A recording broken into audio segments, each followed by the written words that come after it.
Panginoon, maraming salamat po because we have an opportunity to study your word.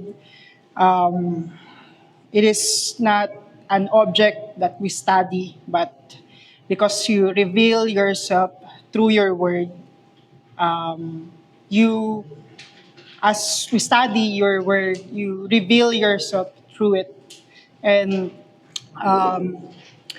ano yung greatest treasure na makikita namin rather than to live and die for this truth. And more than that, we know na yung truth na to ay mahalaga sa amin because we right now we hope and we have faith on this truth.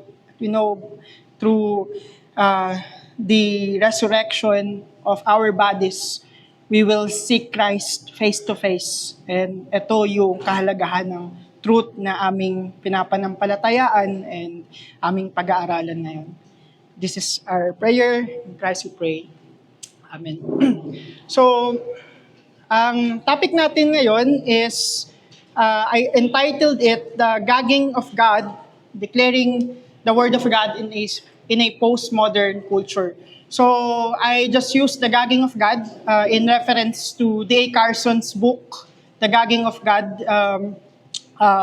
It's a written piece concerning postmodern culture, and I use I use this as a title because first time ko na encounter yung postmodernism through the book of D.A. Carson, and most of the arguments that I will use is also through D.A. Carson, and at the same time gagamitin ko din yung book and yung written works ni Herman Babink.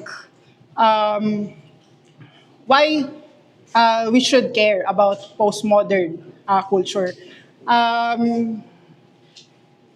There was an alarming there's an alarming talking point right now sa ating mga even workplace or even on social media. Nagsasabi, walang reliyon ang makapagsabi na siya ang tama. Or perhaps every road leads to heaven. And sabi naman ng iba, pare-pareho lang naman tayong sincere sa ating pananampalataya, therefore lahat tayo ay mapupunta ng langit. Masasum up natin yung slogan ng age na to as praise, there is no absolute truth. Walang tiyak na katotohanan. Yung belief system na to has been encroaching our world since the 21st century. And kung hindi tayo aware, many Filipino, even Christians, are not keenly aware of these postmodern claims. And somehow, ang medyo kinakatakot ko is that it can affect our church and even our society. As much I want to define yung postmodernism, hindi ko talaga ito ma-define as they want it to be defined because for most postmodern philosophers, they do not believe in a single fixed meaning of truth. So, hindi ako makapagbigay sa inyo ng bullseye na definition ito based on how I want to represent them.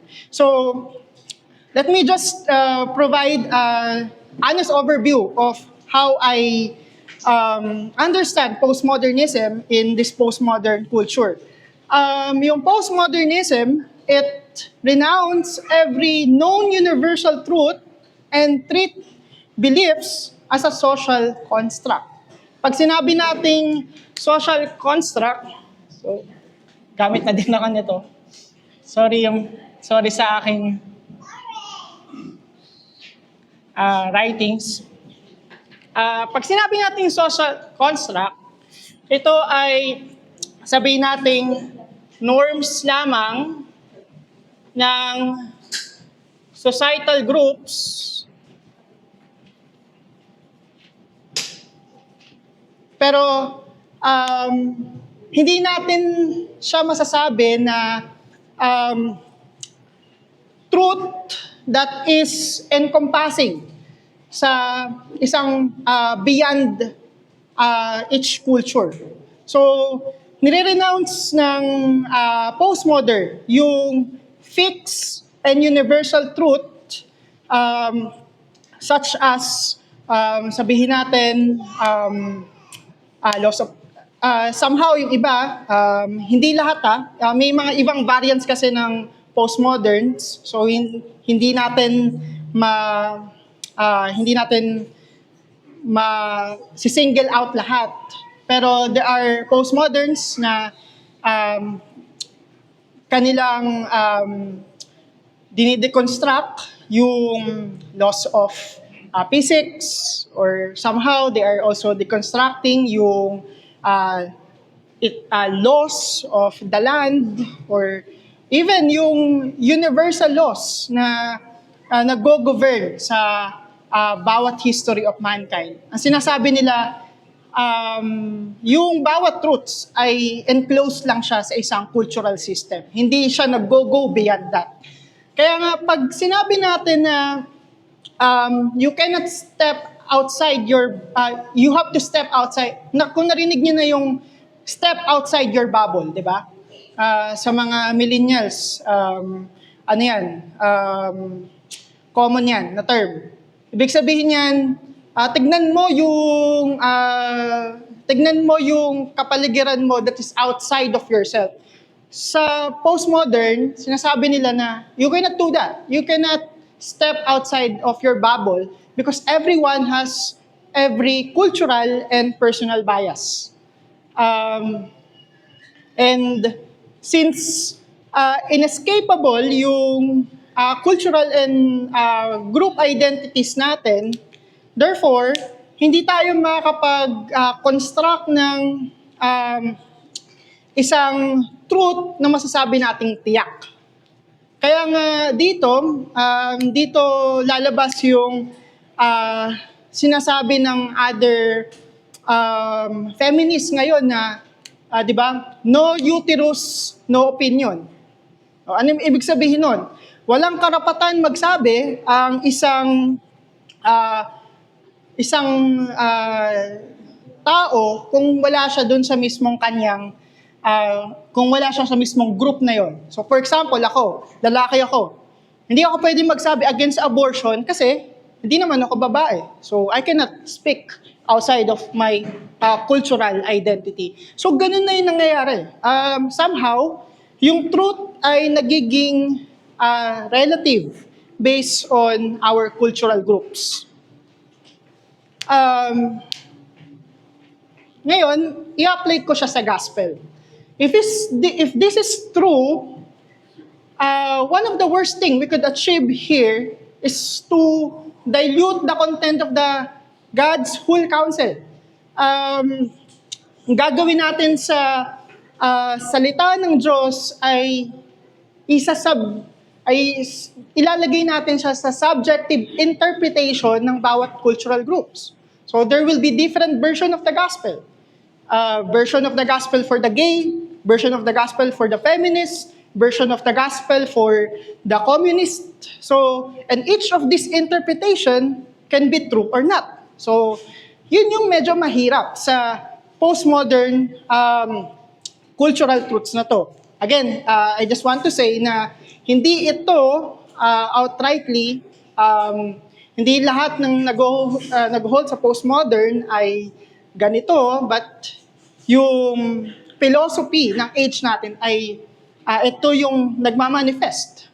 That's why nakakita tayo ng different variants of this kind of expression, even sa social media. You cannot impose your truth on me. So, isa ng expression yon, di ba? Kaya nga, it's really my aim that if we herald this gospel to this age, dapat malaman natin yung context natin kung nasan tayo. And we are in the context of this postmodern culture. And hindi pwede na itapon lang natin yung katotohanan as if it's just a small truth. and not the truth.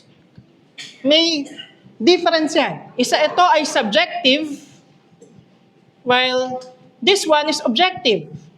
Kapag sinabing objective, ito yung pinakatiyak, yung gospel. Pero kapag sinabi ko na truth lang to, small t, it means that pwede ko siyang gamitin as my lens, pero hindi ko, kumbaga, pwede pa rin magbago yung isip ko. I can still be open for other interpretation. So, now, my aim for this lecture is, paano ba natin i-share yung content ng gospel, again, in our postmodern world, so that we will be able to contend for the faith that once for all delivered for the saints, as Jude chapter 1 said. Hopefully, two-part yung lecture na to. Yung pangalawa, hindi ko pa nagagawa. Pero yung ngayon, yung first part muna is, I will identify the historical development of postmodern linguistic thought from history, discuss its tenet and its proponents, build an apologetic response arises from our Christian worldview of special and general revelation. And then, second part is, I will try naman na tignan yung implication nito sa ating society. Yun nga, isang way yun. No uterus, no opinion. Ilalagay pa natin yan sa different contexts based on how we can see it in our society nowadays. Pero yung rationale ko lang dito, what is the implication of the postmodern world to the gospel, and how can we faithfully articulate the gospel in this postmodern world? Una-una, tingnan muna natin is yung postmodernism. And for us to fully understand is magbalik tayo sa kasaysayan ng postmodern historical development. Nung time ng Enlightenment, punta tayo ng Enlightenment, sa Enlightenment, nagkaroon ng revolution.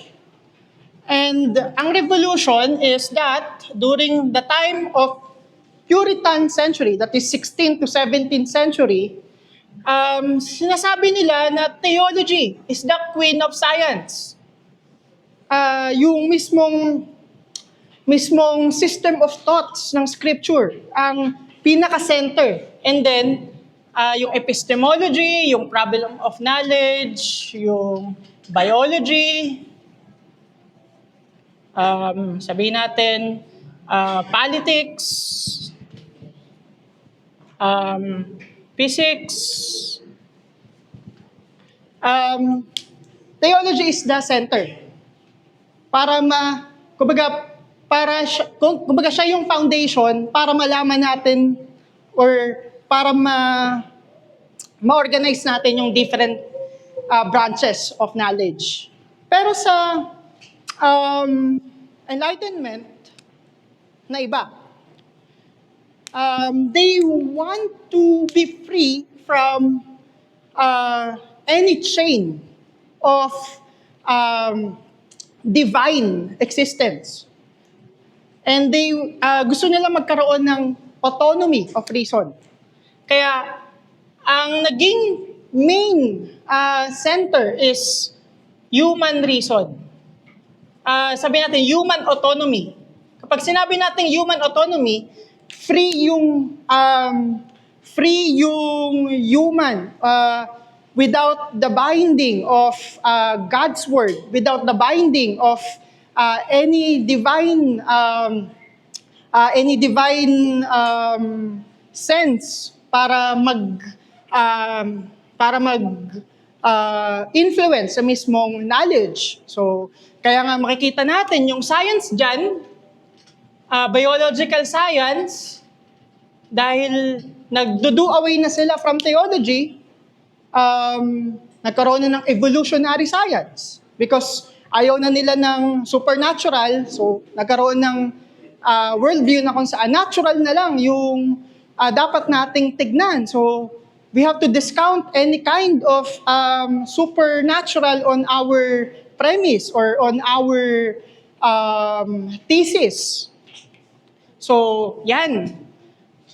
And now, given this fact, si René Descartes, okay, magbabanggit ako ng pangalan para tayo nasa classroom, pero kailangan lang talaga natin tong mapag-aralan. So, makuha natin yung pinaka-root issue.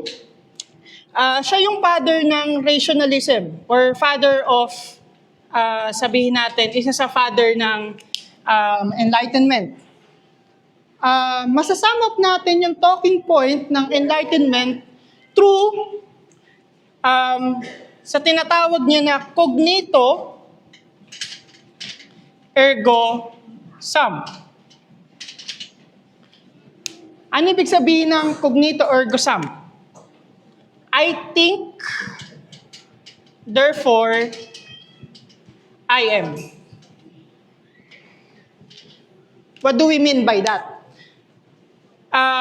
Kung dati, sa theology, the way of knowing is through God, ang Diyos. Para malaman natin yung ultimate existence ng lahat, magsisimula tayo sa Diyos, existence ng Diyos. Now, with René Descartes, sinagot niya yung problem of knowing, or again, epistemology.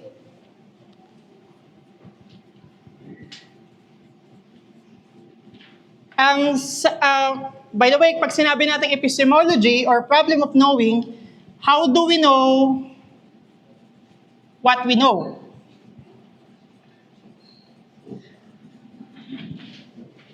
Sinagot niya yung problem of knowing through reason. Ang sabi niya, cognito ergo sum. Ano ibig sabihin nun? Madadoubt mo lahat ng reality, even reality. You can doubt everything.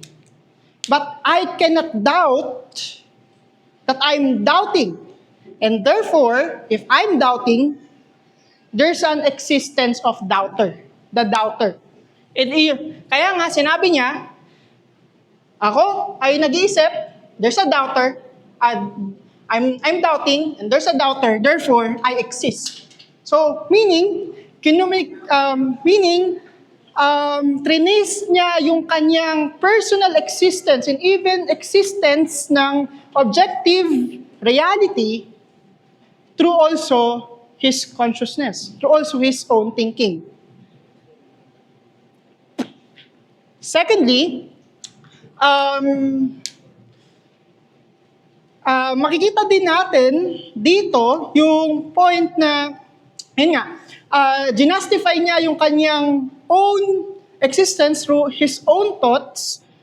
Though, ang naging problem nito is that it gives rise to idealism. Now, sa idealism, ang sinasabi ng idealism is that, okay, sorry, medyo technical lang tayo. Kailangan lang natin ma-uproot, di ba? For example, ikaw, isang tao, and ito yung objective reality, or ito yung objective truth. Sabi ni Kant, hindi mo maiintindihan, or sabi ni Kant, hindi mo malalaman yung objective reality as it is. Ang tawag niya dito ay noumena. Sorry, medyo naglalagay ako ng mga gantong term, no? At least we know. Hindi natin malalaman yung reality, or pag sinabi natin reality, yung reality outside of our mind. Outside, like for example, nag-exist ba talaga ako dito, si Jerome, outside of your mind, whether, or either filters lang yan ng utak nyo. Paano nagtutugma yung objective outside of your mind and yung subjective, your mind and yung objective reality. Kay Kant, ang sinasabi niya, wala tayong tiyak na malalaman dito sa objective realm or noumena. Ang malalaman lang natin, ang magkakaroon lang tayo ng some knowledge, is yung subjective through our own filters. Ano yung mga filters na yun? Pwedeng laws of logic, axioms, mathematical formulas, or every bias na somehow, whether ini-impose lang ba natin doon sa mismong objective reality. Now, kasi ang tanong dito, paano nagtutugma yung reality sa mind natin, yung knowledge ng reality from our mind and dun sa objective reality? Ano yung mismong, sino yung magdedetermine? Who will determine whether yung objective reality existing outside of our mind and mismong nasa mind lang natin or our subjective filters. So, because of that, nag-give birth ito sa relativism. Bakit? Kasi nowadays, ang sasabihin ng mga tao, walang way para malaman natin objective truth. Everyone has a filter. Everyone has a bias. Maybe ang filter ko ay, ako ay Pilipino, my way of knowing is in true Filipino culture, so hindi ko maintindihan yung other culture kasi bias na ako sa culture ko. That's my filter. Sino yung magiging arbiter para ma-bridge yung gap between subjective and objective? So ito yung main question ng thought. So makita natin, no, there's a two question here. How do we know what we know? At the same time, paano natin malalaman kung nagtutugma ba yung knowledge from our mind and knowledge outside of our self, which is objective reality? Paano natin nalalaman kung nag-hallucinate lang tayo? Lahat pala tayo ay nag-hallucinate lang. Sino makapag-determine? Diba? Isang question yon. Now, lead na tayo dun sa main topic natin. Given that, ito na yung naging mga ideological developments, pupunta na tayo kay Derrida, Ludwig Wittgenstein, and Martin Heidegger. By the way, hindi to exhaustive study of postmodern culture. There's other way to know that. Hindi tayo aabot ng isang oras, hindi ko nga alam kung lalagpas ako. Pero ang gusto ko lang sanang makita natin is mapag-aralan natin yung linguistic deconstruction theory. Doon lang ako magko-focus ngayon. So, my point is that postmodern thought arises from Kantian school of thought, which seeks to invalidate coherent and ultimate objective knowledge under the premise that our subject, we as a knower, and the object cannot fully coincide. Walang pagtutugma. There's no way na malalaman natin both sides. Now, ano ba yung, dito na tayo sa postmodern constructionism and its philosophical tenets. Unang-una is yung premise na there is no escape from the hermeneutical circle. So, ang proposition na to is yung assumption na whenever we read a written or a spoken word, hindi natin ma-escape yung ating linguistic or cultural bias. So, for example, basa ako ng Odyssey, sa Homer Iliad. Sorry naman sa mga mahilig sa fiction. Pero, for example, nagbasa ako ng Homer Iliad, which is first century Hindi ko masyadong alam na yung mismong literary history nito. Pero, for example, nagbasa ako from that century. Ang sinasabi ng mga postmodern literary linguistic proponents, hindi ko na maintindihan yung yung mismong way of writing, kung paano inintend yung book na to, because I am now in the 21st century. I have now a 21st century cultural bias. Therefore, kapag nagbasa ako from my cultural bias as a 21st century reader, there's no way na maintindihan ko yung author.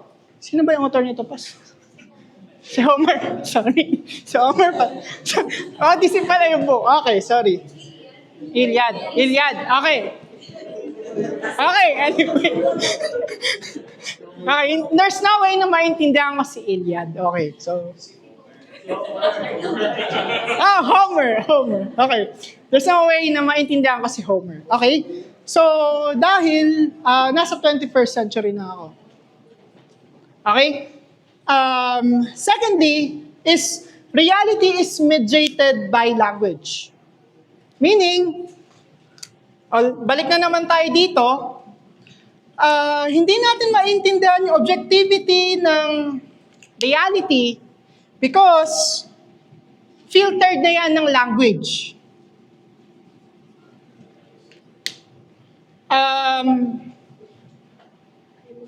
Lahat ng facts ay hindi brute facts, but rather, it's already an interpreted truth. Language na siya. May language. So, yan yun, no? Tandaan nyo lang yung point na yan. And thirdly, there's no authorial intent. Ano ibig sabihin nun? The author of the text cannot fully communicate his intended meaning and is shaped by cultural bias of their time. So, there's no way I can understand him. Diba sa language communication, may tinatawag tayo na sender tapos receiver. So, kay Derrida, and with linguistic postmoderns, sinasabi nila there's no way to have a feedback or point of understanding between the sender, between the author and between the receiver. Kasi nga, bounded na tayo ng history natin, cultural bias, and even language bias.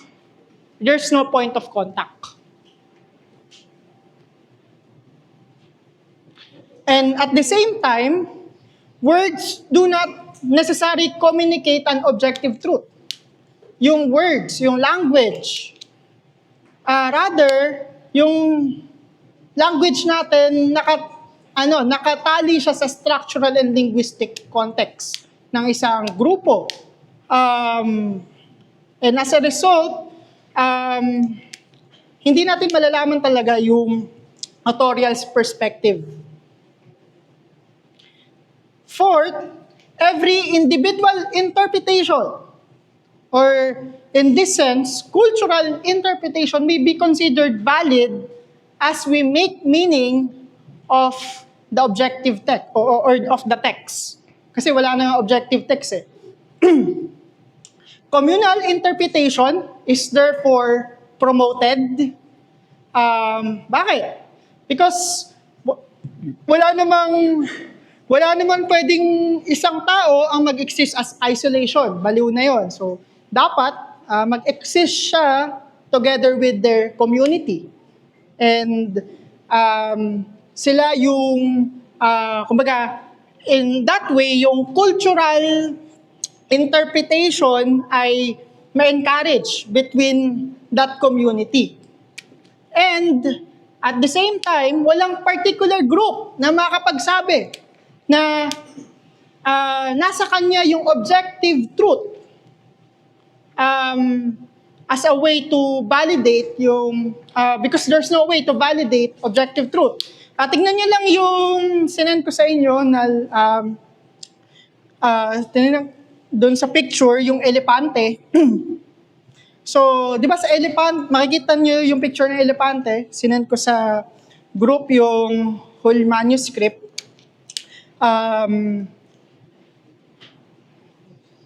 Isipin niyo yung elepante as the objective truth.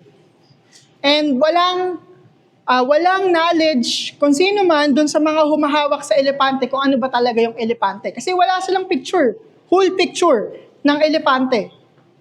Pero, sasabihin ng isa, it's a spear, it's a snake, it's a tree. Kapag yung buntot naman, it's a rope, it's a wall, dun sa mismong katawan. Pero, the only way to know objective truth is for these groups, particular groups, mag-dialogue sila, mag-usap-usap sila, so they could form a picture of an elephant or of the objective truth. So meaning, for example, medyo ilalagay ko na yung implication nito. For example, Christian ako. Hindi ko pwedeng sabihin, nasa akin yung objective truth. Kasi wala akong whole knowledge of the whole knowledge ng reality. Hindi ko alam lahat, even the Christians. At the same time, yung Buddhist, or sabihin natin na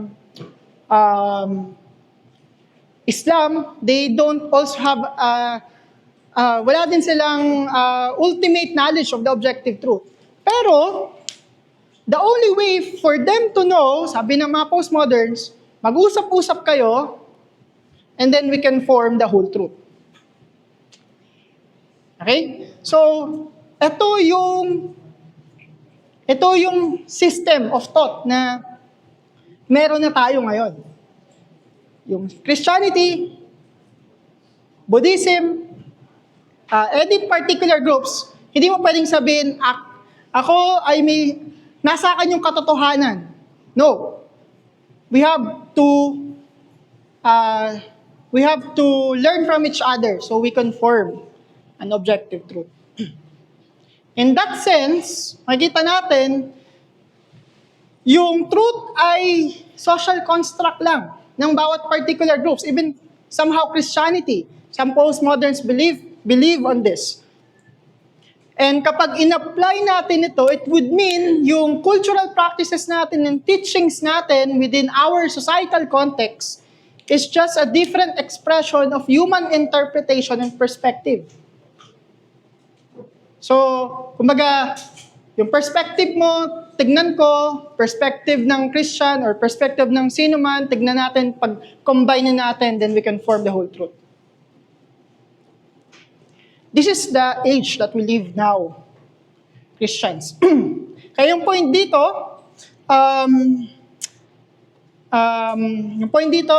hindi ko na babasahin, tatagal tayo. Now, what is the implication of this to the gospel? The main danger in this claim proposition is that Christians' truths, yung mga pinanghawakan natin, na once delivered for the saints, diba sabi nga ni Jude nun, hindi na ako magsusulat ng bagong truth sa inyo. I will just contend for the truth that once delivered for the saints. Fixed na siya. Fixed na yung truths na pinanghawakan nila. Ito, articulated ito sa ating mga early church creeds, like apostolic creeds, Nicene creeds, etc. And even our reformational truths, sola scriptura, sola Christus, lahat ng mga solas na pinanghawakan natin, which are essential for the Christians. Ang mangyayari sa mga truths na to ay is just another truth, and it will be an open interpretation of other religious groups. And as mangyayari is, hindi na siya a fixed truth na panghahawakan natin. Rather, it can vary. Pwede tayong maging open sa anong other interpretation. And somehow, yung na-deliver na truths ay hindi na natin mapanghawakan. Kumbaga, there's a tendency to lose the apostolic gospel that was delivered to us.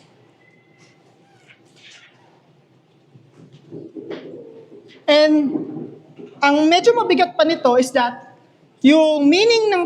dahil yung meaning of the text is not fixed for every generation, pwede tayong makapag-cater ng false teachers. And sabihin natin na kasama na siya sa Christian community of interpretation. Ano yung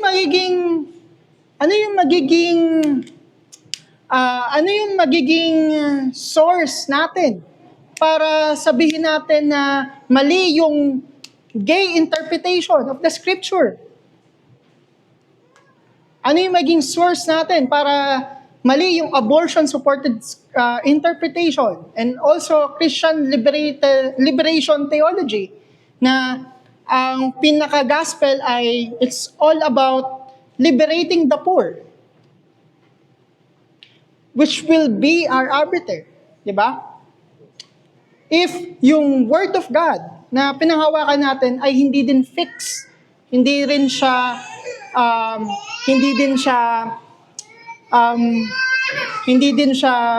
maintindihan in a way na maintindihan in every culture, in every language. Secondly, the gospel then becomes a relative truth. In a way, it will open a way for pluralistic religion.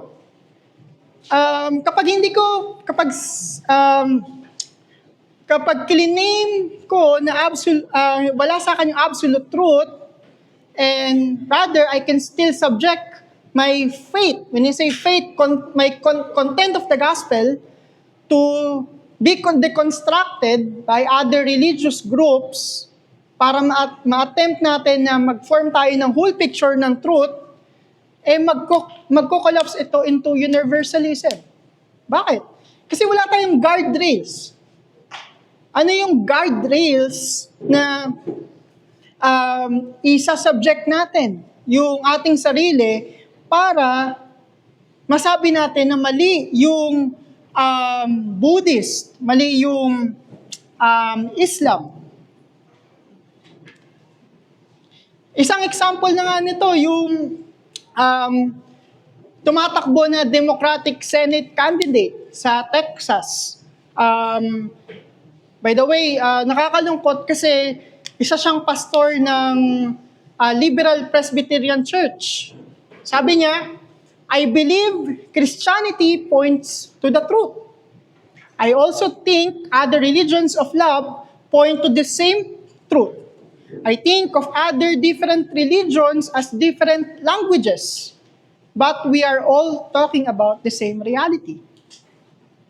Nakita niyo yung development? They're talking about the same reality, so ma-affirm ni Talarico na same truth lang yung meron sa Buddhist, same truth lang yung meron sa other religion. Because we think of, we also talking about the same reality. And lastly, such a view can be detrimental to the work of missions. Bakit? Kasi yung missions, di ba, ang ginagawa ng mga missionaries, it is to translate the element of the gospel which is universal, ang law sa lahat ng tao, ang Decalogue. Secondly, universal ang disobedience. Ito yung preaching ni Brother Axel. Universal ang disobedience ng lahat ng tao. We are all condemned in Adam.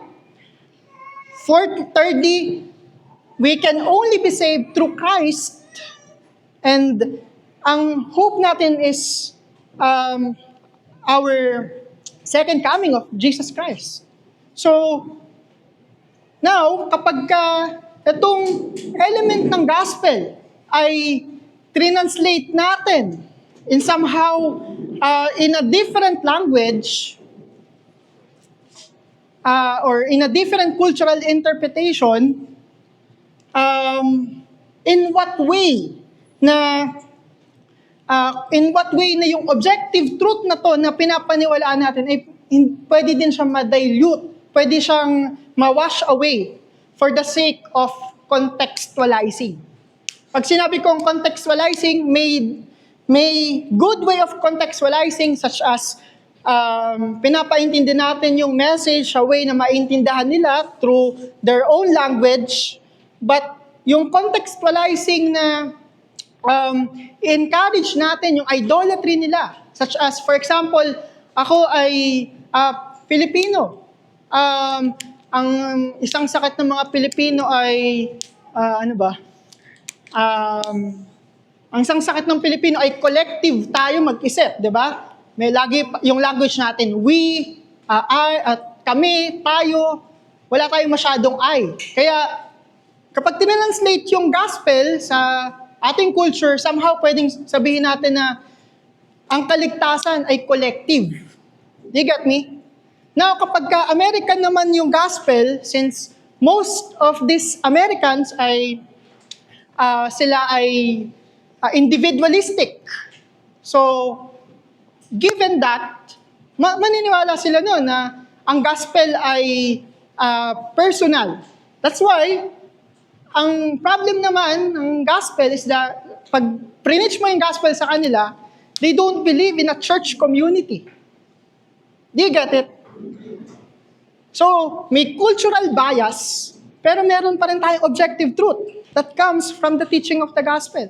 And if ang kinonextualize natin is yung mismong meta-narrative natin ng gospel, which is our objective truth, it could collapse into the different expression ng bawat mga cultural biases natin.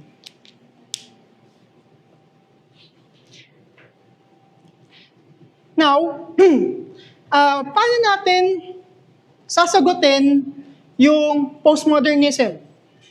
Sana makuha ko ito ng 15 minutes. Una-una is the objectivity of truth. Una-una, kailangan natin ma-differentiate yung truth sa knowledge. Pag sinabi nating truth, it is something that can exist outside of our awareness. Kahit hindi natin alam ito, it will still exist. But knowledge, it's a way of our acceptance of that objective reality. Kung, for example, whether maniwala ka na yung law of gravity ay nag-exist o hindi, it will still exist kahit hindi mo siya in-acknowledge kasi nag-work siya sa system, sa natural physical world, di ba? Even you don't believe it. So, that's a truth, yung law of gravity, and yung knowledge is yung acceptance mo ng belief na ito. Kaya magiging tanong natin, can we hold an objective truth? Can we hold an objective reality?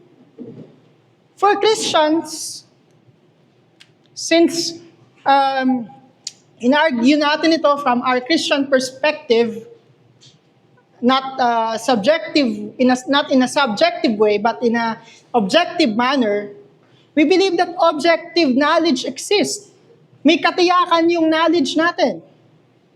First of all, it is by common reason. Kinuha ko lang to, by the way, kay Carson, yung mismong argument na to. By common reason, di ba? For example, yung isang blue car na naka-park sabihin natin, nakapark yung car ko dyan, na blue. Hindi naman nakatali yung sinabi ko dun sa words ko lang. Kasi ganun yung postmodern. Words just convey words, but hindi siya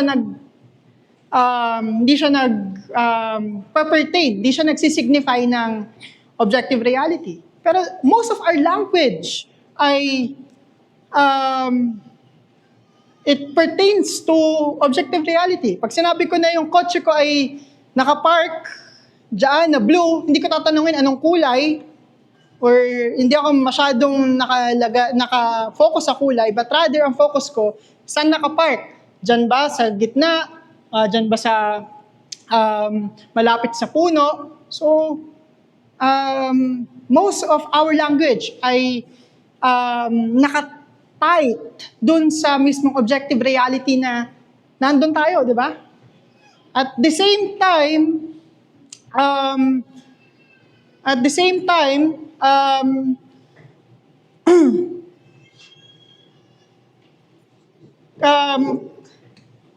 for example, sabihin natin, engineering industry, ito, nandito si Brother Gerardo.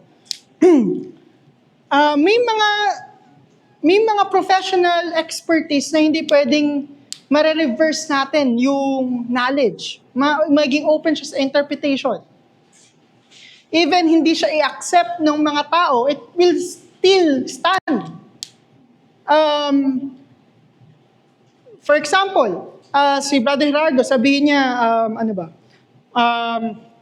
maglagay ka ng 5 beams sa foundation na to, kapag mali yung mismong symmetry, pag mali yung law of balance na, hindi ko alam kung tama ba yung sinasabi ko, pag mali yung exact calculation dun sa mismong reality, dun sa mismong subjective reality, which is coming from his mind, hindi mag-work yung objective reality. Kaya nga, kung makita tayo ng isang building, tapos, sorry naman, kung caricature, postmodern ang gumawa niyan, sasabihin, hindi siya naniniwala sa objective, hindi siya naniniwala na yung language ay sisignify ng true reality, medyo mahirap kasi hindi siya maniniwala sa mga hard sciences. O for example, medical practitioner ka, meron tayong mga law of, may mga law din tayo sa biology. Kapag hindi nag-work yung system from our mind dun sa objective reality na nag-opera tayo, naniniwala tayo na stable yung puso because of some of the natural science that we believe, even hindi siya ina-accept, it's still laws that exist outside of our mind. That's why we believe na mapapagaling yung tao. Di ba? Because these laws are laws. Even we don't believe it. It exists. And however, yung main issue kasi ng postmodern movement is that it attempts to treat yung objective claim as a mere subjective interpretation of culture. And in doing so, yung postmodern movement, kapag ka-define niya yung objective reality in terms of societal interpretation, nagkiklaim na din siya ng objective truth, di ba? Kumbaga, wait lang. Kailangan ko medyo may paliwanag to kasi ito na yung argument. So for example, sinasabi nila na Christian faith, tapos ito nirvana or enlightenment from Buddhism, tapos ito Sharia law.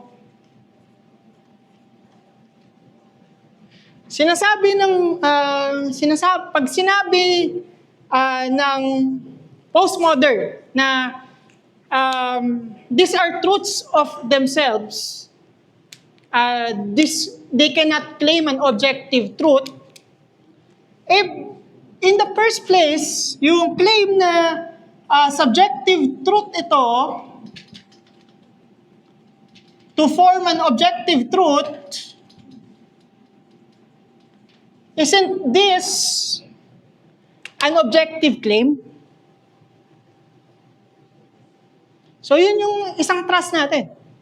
Isn't this an objective claim? Kumbaga, you are trying to absolutize relative claims, and by doing so, you are proving an absolute truth. And you are proving a direct absolute truth.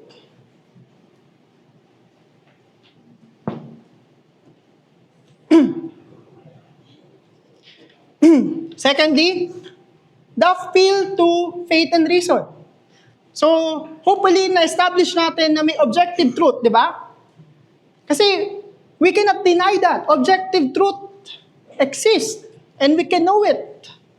Pero now, ang magiging tanong is, again, epistemology. What is the seat of authority upon which we can base our knowledge and actions and all our beliefs? Yung issue kasi dito, who is the seat of authority? Is it God? Is it myself? Or my cultural preference? Kasi ang main problem, pag sinabi natin na hindi natin malalaman yung salita ng Diyos salita ng Diyos without our cultural bias, ang ginagawa natin ay parang ang sinasabi ni Carson, we are gagging God. We are silencing God. Kumbaga yung sender, ang Diyos, hindi natin siya hinahayaang magsalita.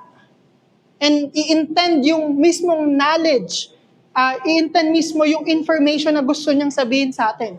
Because, again, sabi nga ng mga postmodern, we can only know through our cultural preference. But by doing that, ang na-elevate is not the authority of God, but rather, ang na-elevate is yung cultural preference natin, our own cultural preference, most importantly, yung sarili natin.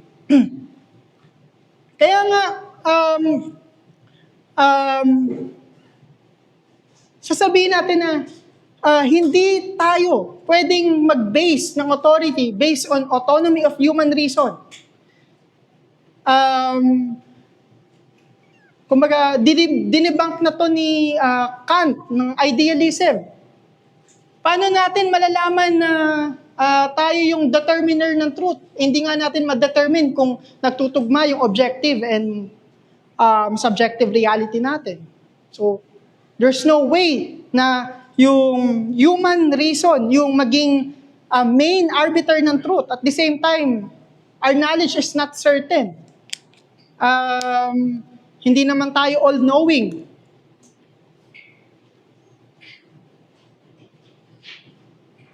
Kaya nga, tayo mga Christians,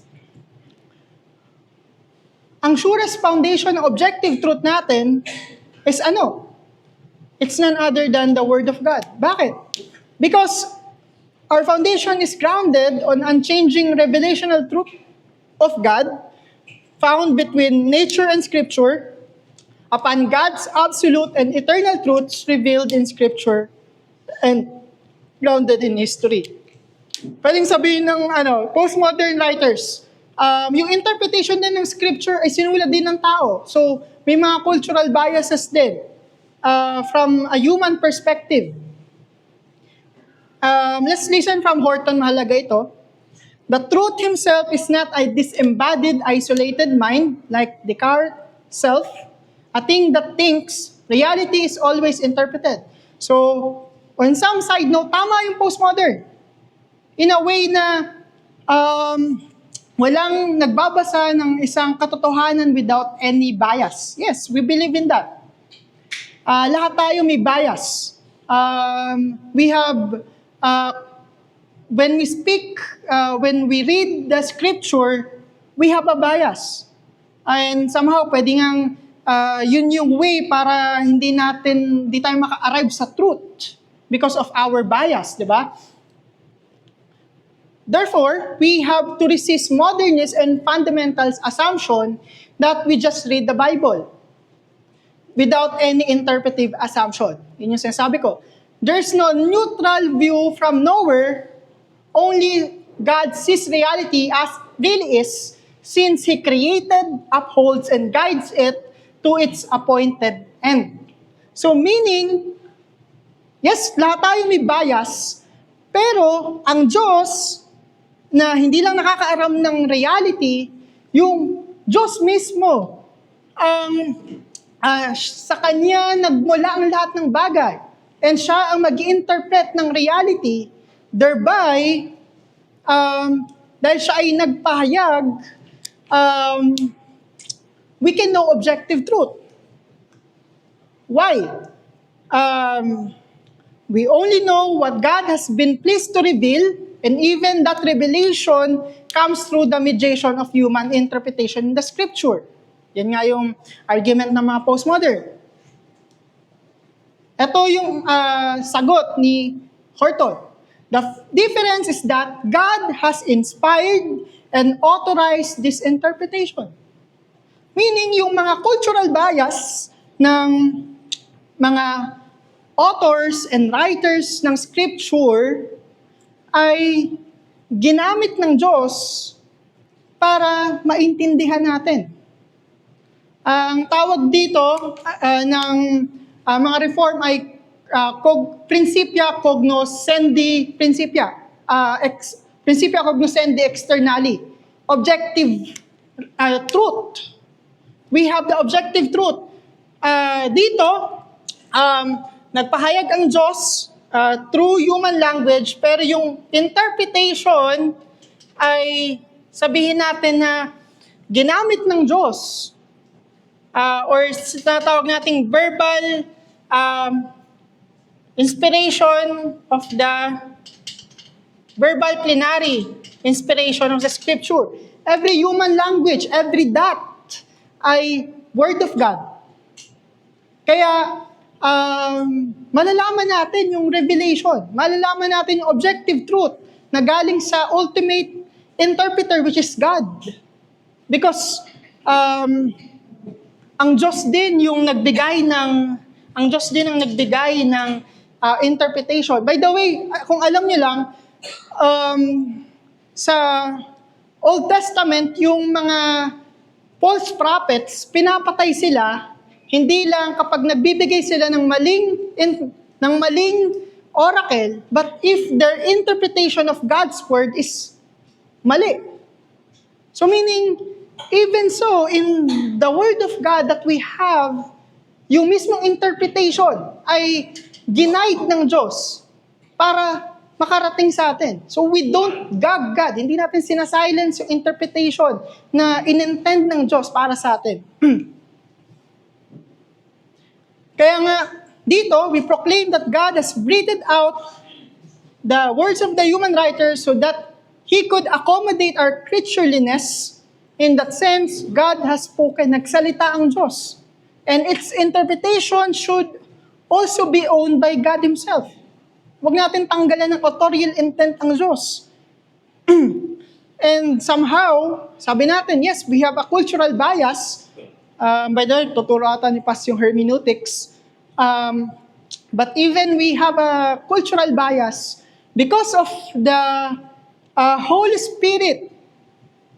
Malalaman natin yung Word of God because of the internal work of the Holy Spirit. Maintindihan natin ito. Kumbaga, i-break niya yung barrier ng cultural and, hindi nga cultural sinful bias. For example, yung mga gay interpreters, hindi siya cultural interpretation, but rather it's a sinful interpretation that wants to justify their sinful tendency. But if there will be a regeneration from the Holy Spirit by God's grace, they will know that gay should be repented of, and they should believe in the gospel. Lastly, paano tayo nag-account sa objective and subjective thoughts? Sorry, medyo mahaba pero mahalaga talaga to. Objective and subjective thoughts. Paano tayo magsasabi na yung objective natin at subjective natin ay magmamatch, magko-coincide, magtutugma?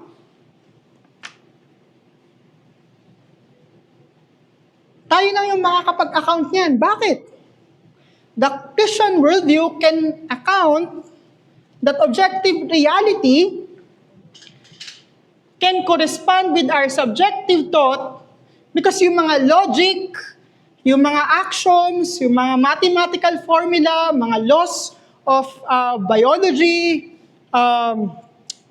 laws of physics na nasa mind natin ay nagko-correspond sa reality because we are made in God's image. Ano naman ibig sabihin na made tayo ng God's image?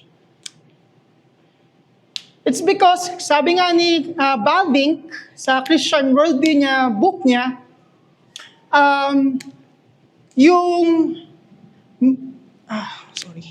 divine maker, which is God, we have God's thoughts as God's image. Though masasabi nga natin, qualify lang natin, analogical lang hindi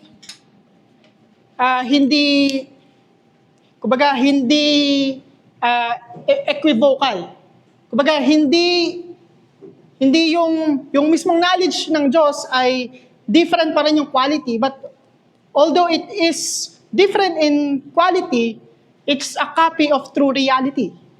Pero, as God's image, nag-create siya, itong na tayo, and yung mga subjective thoughts natin, such as logic, scientific endeavor, these are true. Bakit? Because yung natural world na nakikita natin ngayon ay the same, ito yung nagmula sa mind of God. And God is the God of logic. Makikita tayo ng logic, order sa system ng mundo. Makikita tayo ng unity, laws of uniformity. And because of that, hindi lang ito subjective sa ating isip, but because we are God's image and we are made after God's thoughts, mapaperceive natin yung mind ng Diyos through natural world. Yun nga yung, di ba, natural revelation. Napaperceive natin yung divine attributes ng Diyos through creation. Hindi natin matatanggi na may Diyos because we are living in God's system, both in subjective and objective reality. So nagko-coincide siya. Given that, if it's coinciding, hindi tayo maniniwala na wala tayong direct access objective reality because we are all made in God's image. Nakikita natin yung objective reality as God sees it in an analogical way. As little creatures. Although, pwede nating sabihin na sa mga religion na to, they can somehow perceive truths. Sabihin ko, makakwalify ko, they can perceive truths. Nakaka-perceive sila ng absolute truth. Pero, ang masasabi ko lang, they can only perceive absolute truth because they are living in God's system. Because God is their creator. Nape-perceive nila ang Diyos sa reality. But the problem is, Romans chapter 1, verse 19 to 20, yung kaalaman na to ay hindi nagli-lead toward worshiping the true Creator, it leads to idolatry.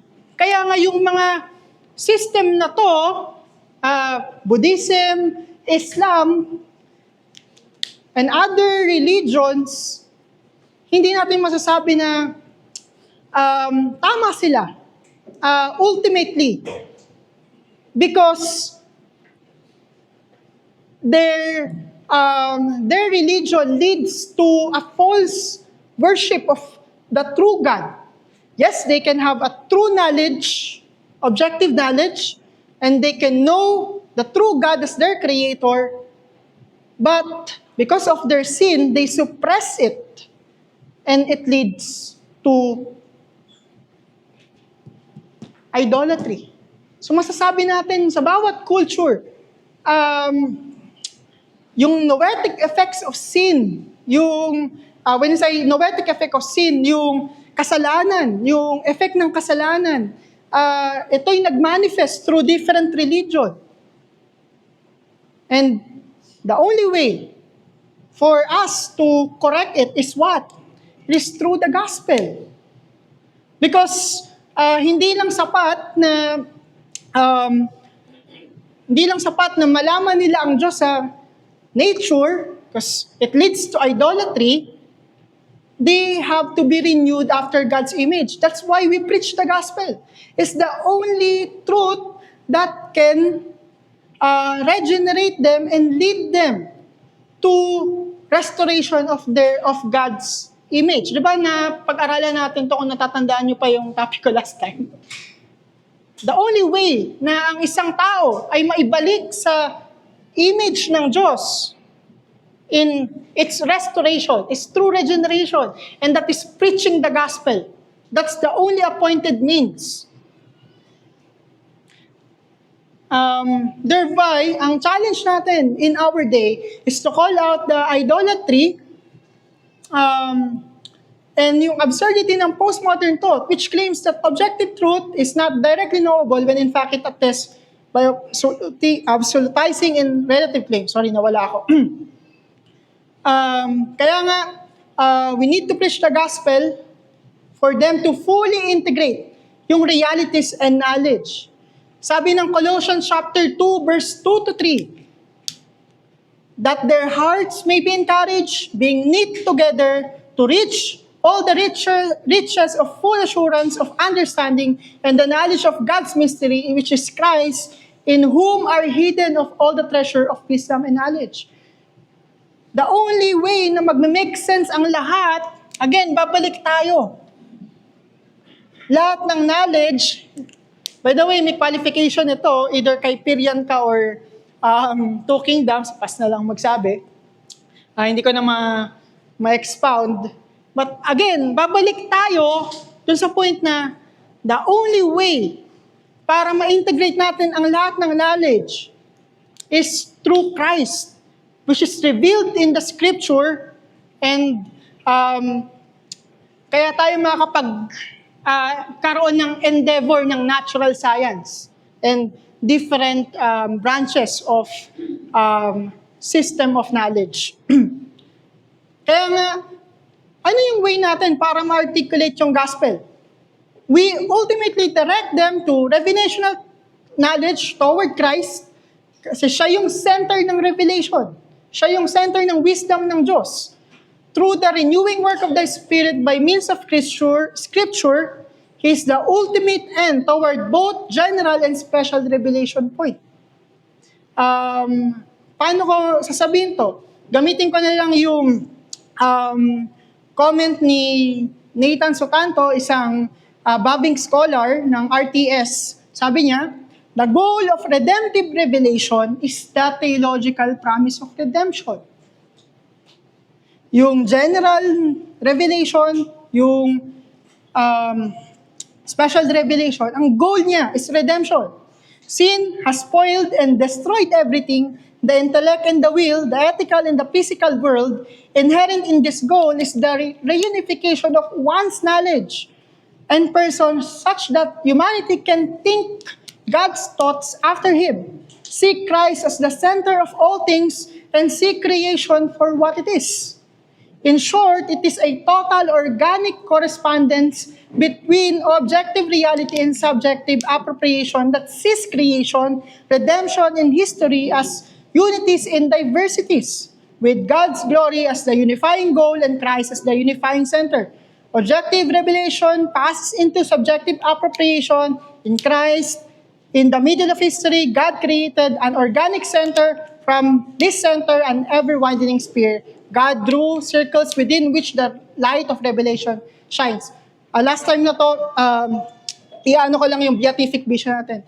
Yes, hindi natin nabibehold yung reality as sinabi ni Christ na yung faith natin is still a word. Hindi natin nabibehold siya as objective, as we want to perceive it as it is. Pero makikita natin na pagdating ni Christ, yung objective, which is in creation, objective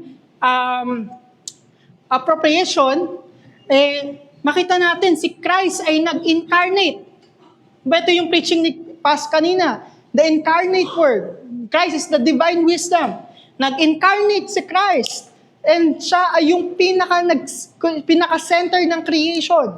But at the same time, yung special revelation, which is the subjective part, it's also Christ-centered. Si Christ yung center ng lahat ng revelation, from Old to New Testament. And lahat yan magko-converge kapag si Christ ay dumating na. Yung faith and hope, makikita na natin si Christ na mukhaan. Yung revelation na to, na nakikita natin from both general and supernatural revelation, ay magko-converge into one, which is Christ is the center. Kaya, ang yung huli ko siguro na point dito is,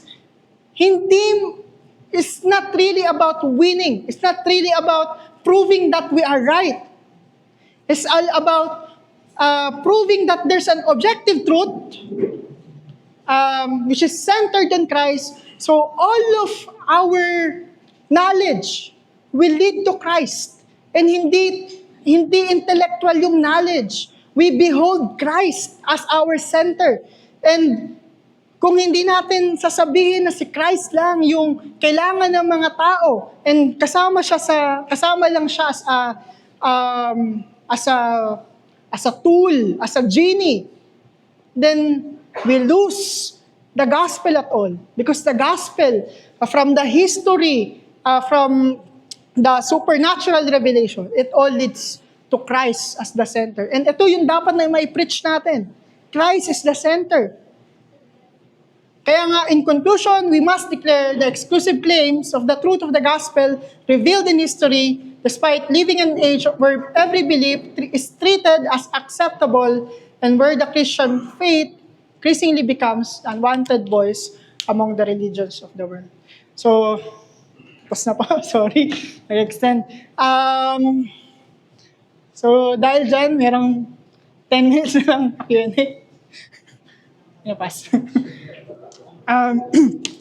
So, no questions? 2 questions, ayun. 2 questions. Okay, Tita Beth, sige po.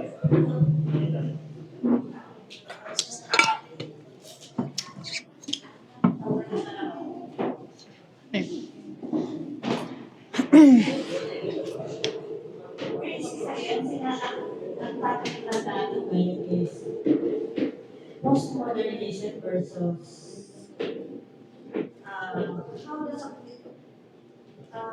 postmodernism where truth is relative, truth is subjective, and truth can always be debated upon. So postmodernism basically is against Christianity. Diba? Kasi we hold on absolute truth. So how does a Christian now fit in the postmodern world? Ano po ito? How does a Christian now fit in the postmodern Fit? postmodern paano siya ngayon aagapan? Or paano siya ngayon papasok sa postmodernism? Ayun, thank you, Tita Beth. Just to qualify, no, nung sinabi ko yung kay Horton, just to qualify, hindi ko na masyadong nasama dito. There are good things na pwede natin makita sa postmodern thinking. And ano yun? It's all about seeing our bias. So, as a Christian, unang-una, dapat malaman natin ano yung core beliefs natin. Unang-una yon. We should know our core beliefs. Hindi natin yun dapat ipasubject into any other biases. But at the same time, we should be wary na kasi we are creatures of our age. So meaning, for example, sabihin ko lang, yung mga Puritans, naniniwala sila na during that time, ang Pope ang Antichrist. So, there are bias na mali sa age nila. And we have to be wary of our cultural bias or of our bias in our day. Yun yung una, no? But, again, we should know na yung truth, yung scripture ay objective siya. Kumbaga, ni-reveal siya ng Diyos in an objective manner. There's a single fixed meaning and maintindihan natin siya. Even we have different bias because of the enlightenment of the Holy Spirit. So, maybe Pastor Joseph could further speak against it. But, yung second ask nyo po is, how can we fit? So, yung conclusion lang natin, we cannot compromise the gospel. Kapag pag sinabi nila na hindi yan yung gospel na alam ko. Yung gospel na alam ko ay may pag-ibig sa mga gay. Hindi naniniwala na yung poor ay siyang dapat na yung may equality between the poor and the rich. So ito yung gospel na alam ko. So how can we fit is we have to preach them the unchanging content of the gospel.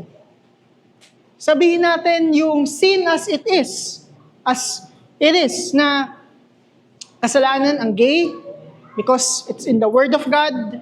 Kasalanan ang abortion based on the scripture, and most importantly, ang only way of our salvation is the gospel, and that is through only Christ, through believing in Christ, and without works, without which no one will be saved. So, pass me na lang pa. So yun, sige, Brother Ian.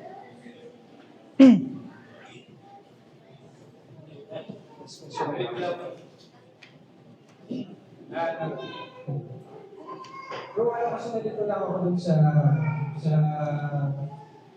presentation dun sa kasi parang diba meron pang nilagay na 4 tenets. Yung first yung sa hermeneutical, when there is no escape from the hermeneutical. Tapos yung pangalawa, reality is mediated by language. So yung telex na ba itong presentation, based dun sa presentation, yes, essentially, bad thing siya or dangerous, dalat ng postmodern. Postmodernism.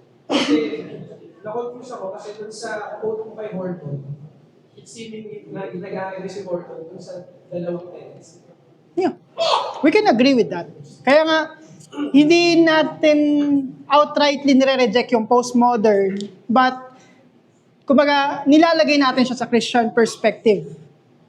And, sa mga postmodern kasi, ang magiging seat of authority, yung epistemology, yung culture, yung kumbaga, different societal culture, yung, kumbaga, walang pakilamanan ng truth within each own culture. And since may linguistic framework tayo, ito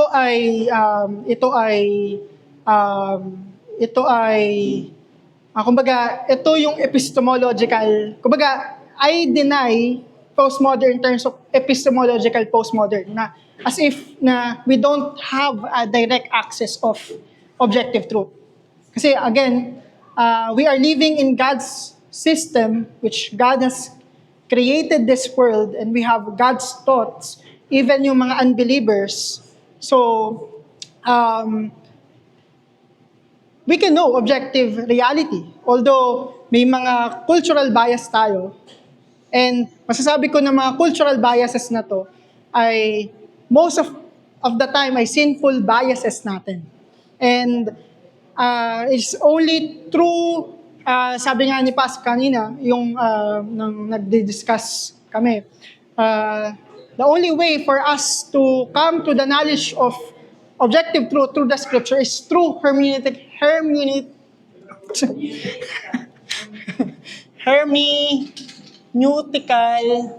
ano ba? Wala nang ano yung utak ko. Sorry wala nang ano yung utak ko. Hermeneutical spiral. Iba kasi yung circle sa spiral. Pag circle, nakakulong ka lang doon sa mismong culture mo. Pag spiral, may bias ka, pero ito yung objective truth ng God's Word, makakarating ka pa rin because of the Holy Spirit.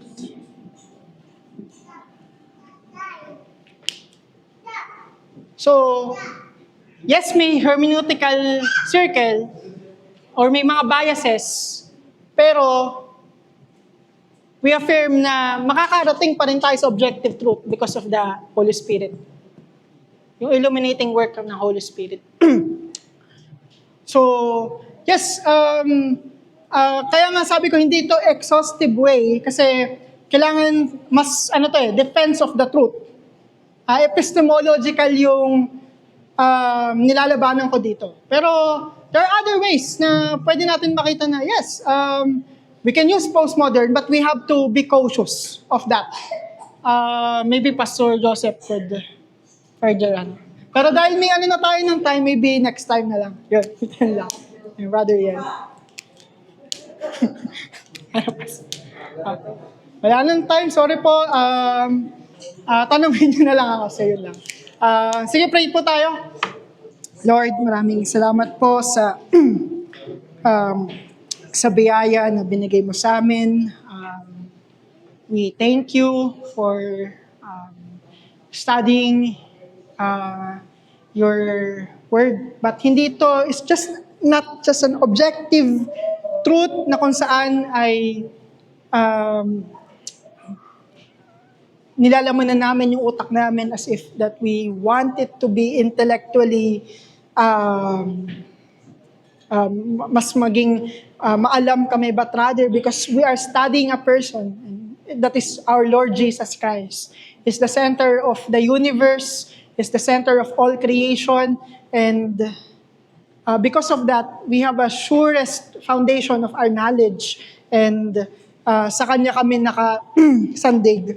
Lord, help us to further know more of your truth through your word, and in this age, mas makita namin, Panginoon, yung yung pag-articulate namin ng katotohanan mo in accordance to once all delivered, in accordance to the gospel that once and for all delivered to the saints. And now, ito yung patuloy na pinangahawakan pa rin namin. This is our prayer. In Christ we pray. Amen.